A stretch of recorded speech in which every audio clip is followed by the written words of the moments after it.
Hey y'all, Ramdino here, coming at you again for another Appalachian Trail community news and Thru Hiker update and information. So this is a place where folks come to find out what's going on the Appalachian Trail, information, Thru Hiker updates, you name it. We got it all for you here, folks. This past week was December 7th, which was the anniversary of the attack on Pearl Harbor, which got the U.S. into World War II. Outright. So I want to thank all those that gave of their lives for that during that attack, all those families that have been affected by that. There's very few of those folks alive. My great uncle Gene Reinhardt was a Pearl Harbor survivor, and he passed away about a year and a half. But I remember the stories that he told about that, and it was just something that really inspired me. So thanks a lot for all those who gave during the entire World War II and since then, so that we could have the freedoms to go out there and walk the trails. If it hadn't been for those guys, that greatest generation would be speaking German right now, and they probably would have tried to shut down the trail over the past couple years. Sound familiar?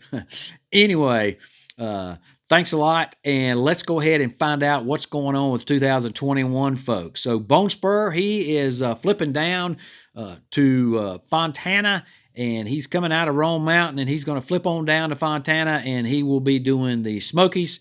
And he was wanting to get the Smokies done before it got to be really bad weather at those elevations there, and just got to be the point where it got to be impassable or just miserable. So joining him is going to be Panic Check, and Runaway.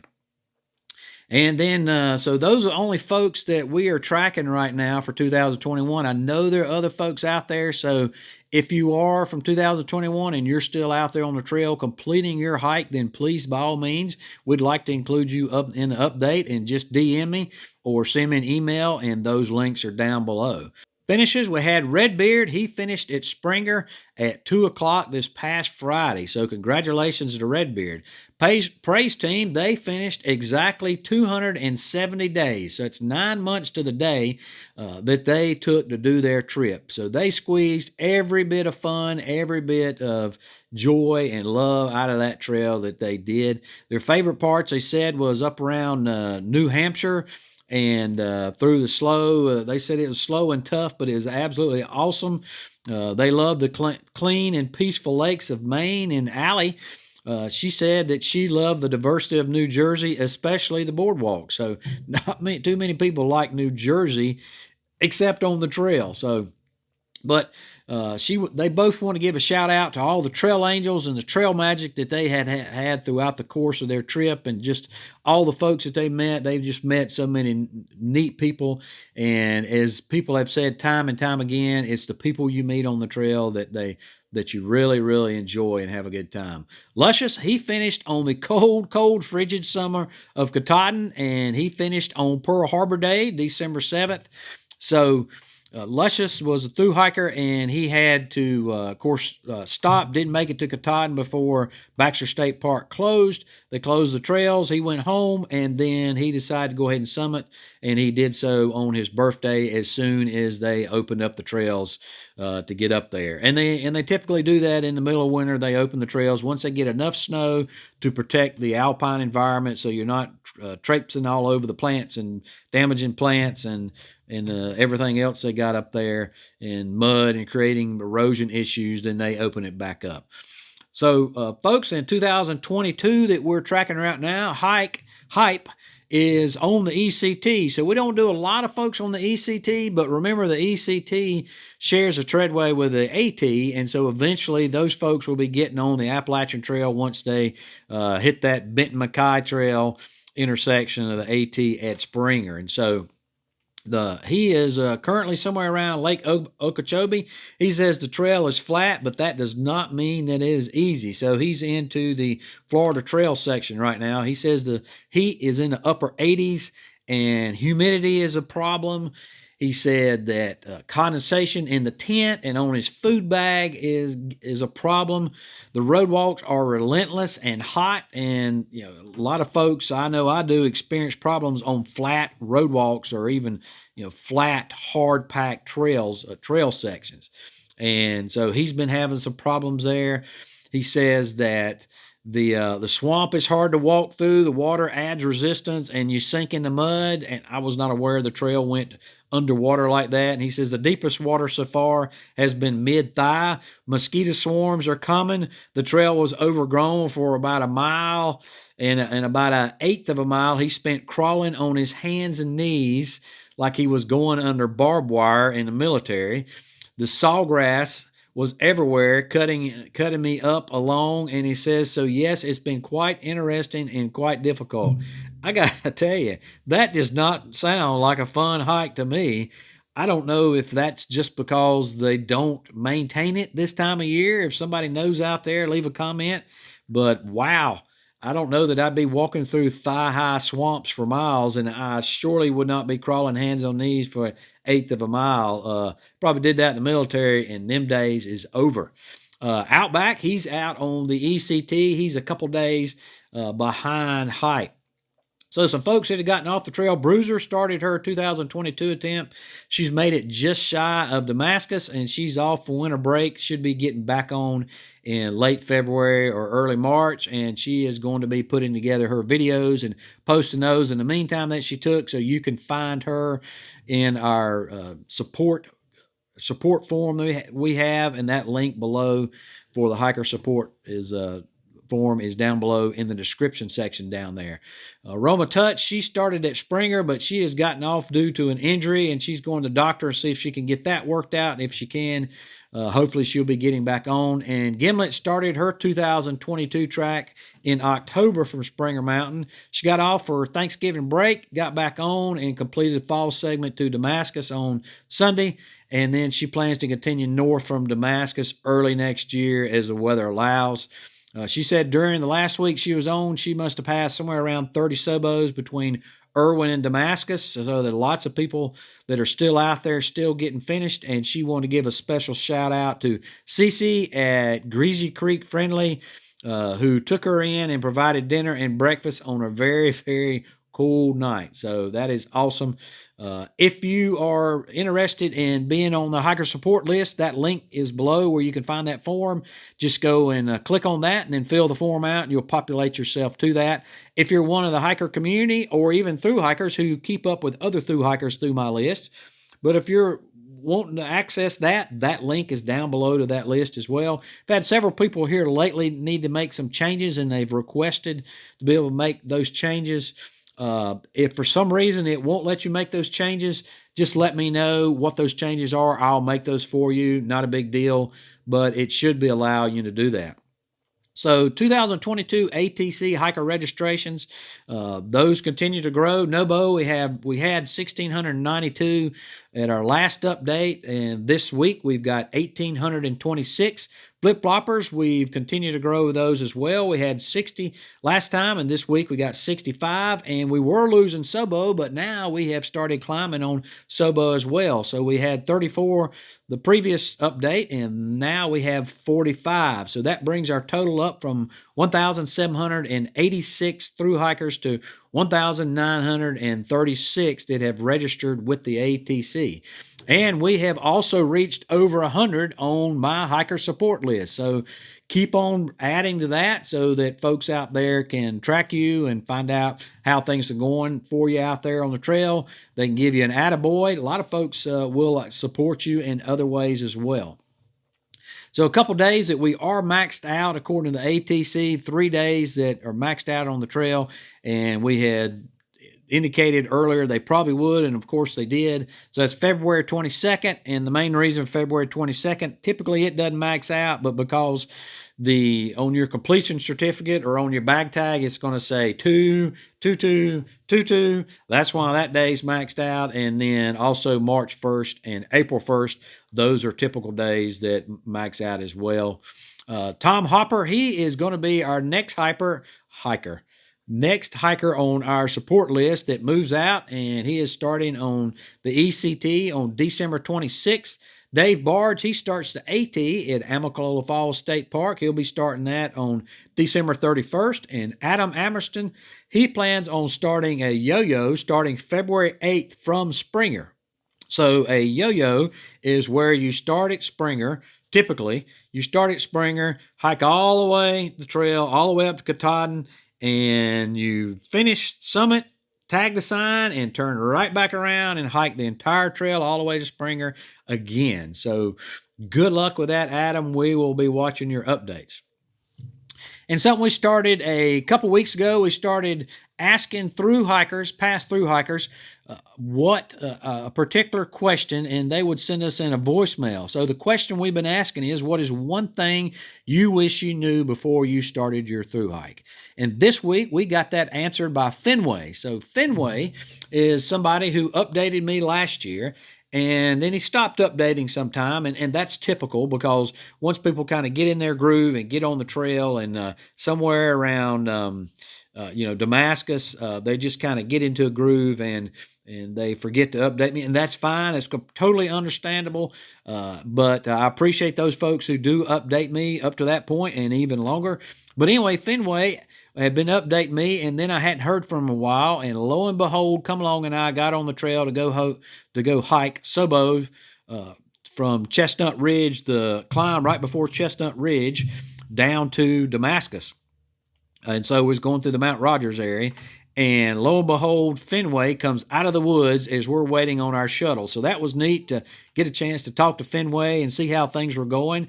And then that was it. He climbed on up Chestnut Ridge, and we caught our shuttle and went on about our business. And then months later, when Come Along and I did our Vermont trip, we were at a shelter eating lunch, and who walks up? Yep, that's how the trail works. Fenway walks up.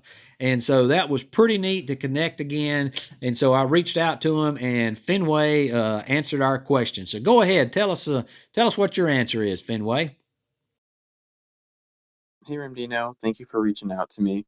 My name is Fenway, and the advice that I'd give a thru hiker for the class of 2022 is really just take your time and hike your own hike.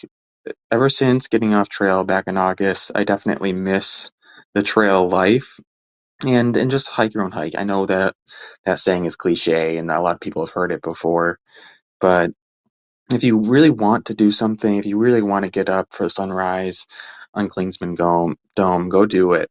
If you want to night hike, or you want to take the sunset in at a cool vantage point, or call a day early, even though you're only 10 miles into your day, do that. Like, the miles will come with time.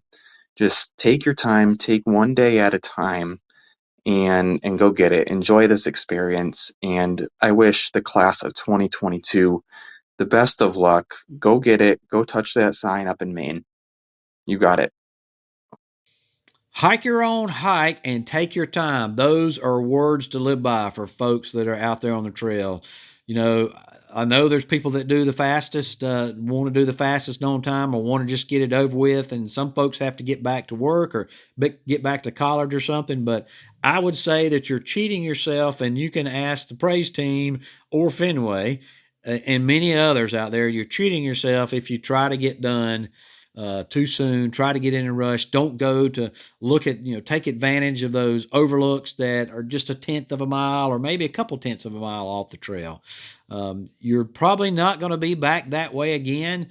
And so think about that before you choose not to go look at that sunset or that sunrise or that one view that you're going to miss. And then Dianimal from the Happy Married Couple, she gives us a question, and she's given us a bunch of questions. And so one of those was the preferred pace and length of time and what you're actually capable of doing at that pace. And so her answer was there aren't enough hours in the day to do 25-mile days every day if you average 1 mile an hour after considering stops, hard terrain, bad weather, filtering, eating and buying food, getting sleep, taking 0 days. Now, they chose a goal of walking 10 hours a day. So they did however many miles that they could do in 10 hours, and then they would quit. So they treated it like a job. And so then they quit. Didn't matter how far they went a particular week, but they did all that without much suffering and only chose to take 4 zeros, none out of desperation. So they probably took some Neros, but only 4 total zeros. So appreciate that, Dianimal, for getting that to us. Some trail news out there. So Post Trail Magic is now become your greatest project. So Post Trail Magic is a website in a Zoom call that's set up every Sunday at 7:30, where originally it was set up for folks that can that are through hikers and hikers in general come to there and just get together and chat things trail, and kind of help those that are maybe having a little post-trail depression, kind of help them to walk through that or get through that. And the best way to do that is just be around other hikers and stuff out there. And so that's still something that happens every Sunday at 7:30.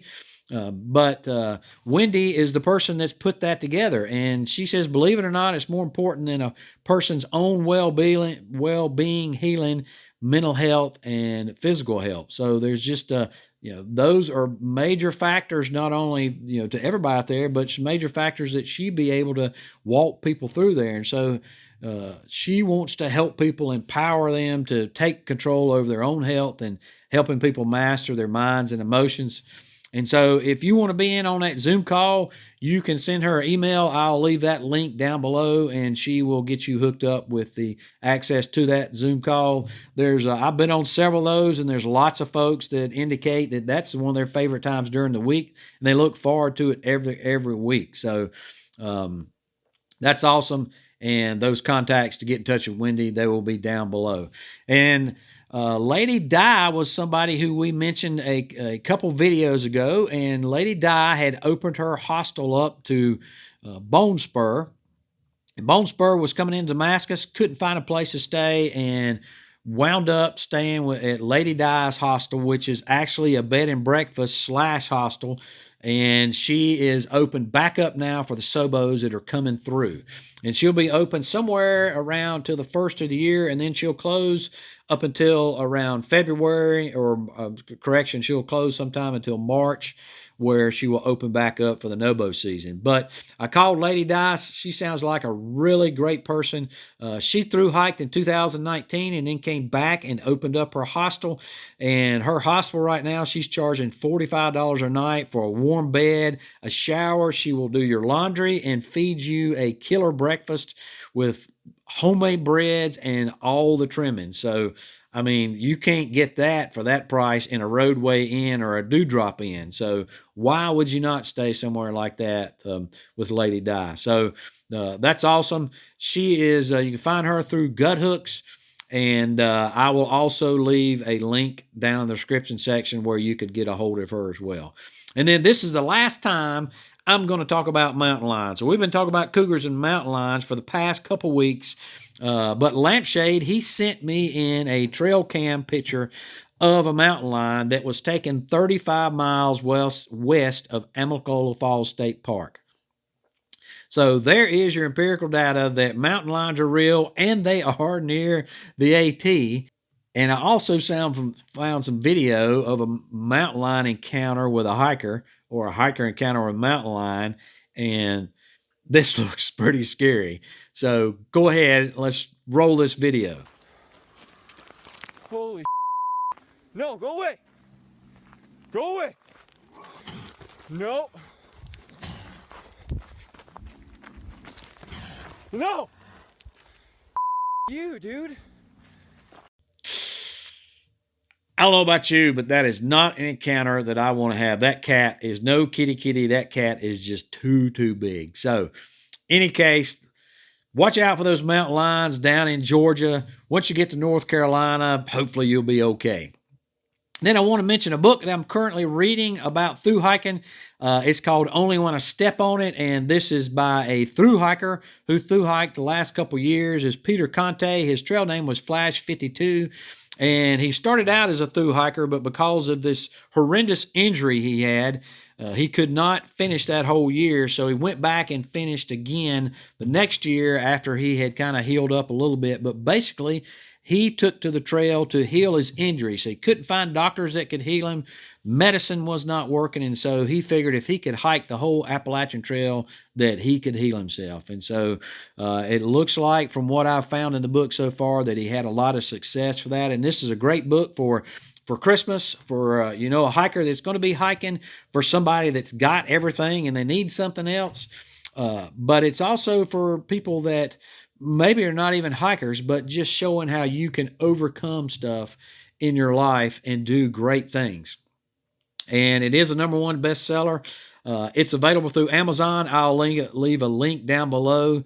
But this book is the epitome of, he had a terrible, terrible injury, and it's the epitome of somebody who just sucked it up and drove on. That's what they told me to do in the military, and that is what he did on the Appalachian Trail. So it ought to be really an inspiration to hikers out there, and hopefully you'll go and check that out. And then Foothills Hike is still on. That's December 26th.